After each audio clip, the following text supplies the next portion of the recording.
I'll be reading St. George from the Stories of the Saints, written by Carrie Wallace and illustrated by Nick Thornborough.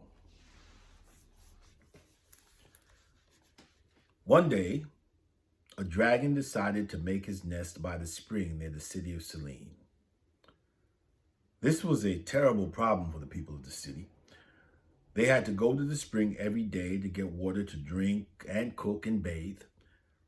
But the dragon's breath was so foul that anyone who breathed it got sick. Not to mention the fact that the dragon roared burning flames at anyone who came near.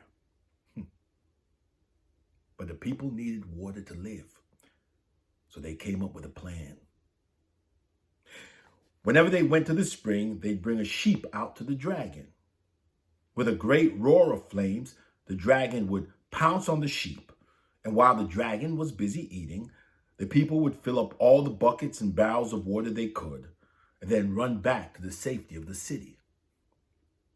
This worked fine until the city ran out of sheep. So they came up with another plan.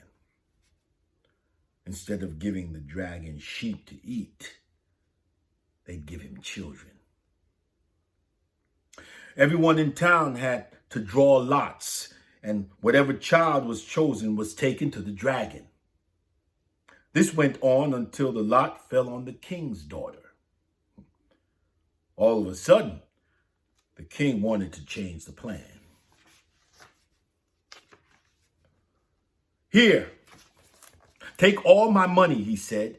"Just let me keep my daughter." "You already took our children," his people said, "and your money can't bring them back. Give us your daughter or we'll burn your palace down." The king wept, but his people were dying from thirst, and he couldn't think of any other way to save the city.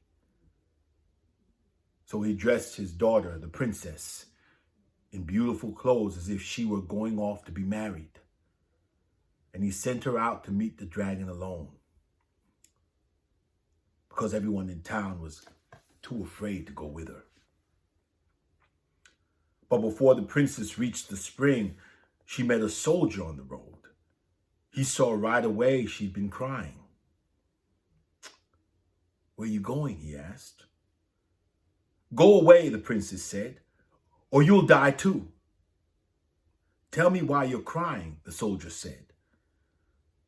So the princess told him the whole story. "Don't worry," the soldier told her. "I'm George, and I've served in the personal guard of the Emperor Diocletian. In the name of Jesus, I will help you." "No one can help me now," the princess told him. Just then, the dragon appeared, snarling and gnashing his teeth. He had caught the scent of the nearby princess, and he was hungry. George made the sign of the cross over himself. Then he struck the dragon a great blow. The dragon fell to the ground, wounded and whimpering. "Take your belt," George told the princess, "and put it around the dragon's neck." When the princess did, the dragon followed them both meekly back to town. "We're all going to die," the people of Selene cried when they saw the dragon at the city gates. "Don't doubt," George said. "Believe in God. If you will all be baptized, I will slay this dragon." So everyone in the city was baptized that day. And before night fell, George chopped off the dragon's head. The dragon was so big that it took 4 carts to carry its body out of the city. "How can I repay you?" the king asked George. "Here, take my treasure and gold." But George refused.